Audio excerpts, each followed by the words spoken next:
নাম মোহাম্মদ রফিকুল আউয়াল। আমি উৎসর্গের সদস্য বরগুনা শাখার। আমি এই যে প্রশ্নটি জলবায়ু পরিবর্তন বা অর্থনৈতিক চাপ তরুণদের অংশগ্রহণে কিভাবে পরিবর্তন করে।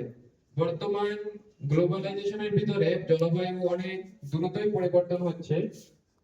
এর ভিতরে আমাদের সবচেয়ে বড় সমস্যা হলো কার্বন ডাই অক্সাইডের পরিমাণটা বৃদ্ধি। এখানে আমাদের এই কার্বন ডাই অক্সাইডের যে হ্রাস করা লাগবে, এর জন্য আমাদের সর্বপ্রথম যে পদক্ষেপ সেটা হলো গাছ কাটা রোধ করা। অত্যাধিক পরিমাণে যে আমরা গাছ কাটতেছি সেই গাছ কাটাটাকে রোধ করতে হবে এবং বেশি বেশি গাছ লাগাতে হবে। তারপরে যে অর্থনৈতিক চাপ, অর্থনৈতিক চাপ বলতে এই জায়গায় সাধারণত আমি বেকারত্বটাকে বেশি প্রাধান্য দিই।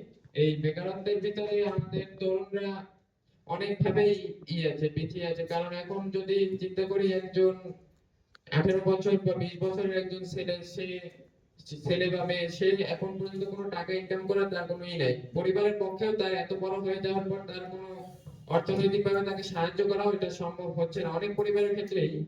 বেশিরভাগ আমাদের এই দক্ষিণ অঞ্চলের পরিবারগুলো অতটা সচ্ছল না। তাই এখন এই জায়গায় ছোট ছোট পরিসরেও আমাদের উচিত যে বেকারত্বটাকে দূর করার জন্য কর্মসংস্থানের সুযোগ করে দেওয়া। অনেক অনেক ধন্যবাদ।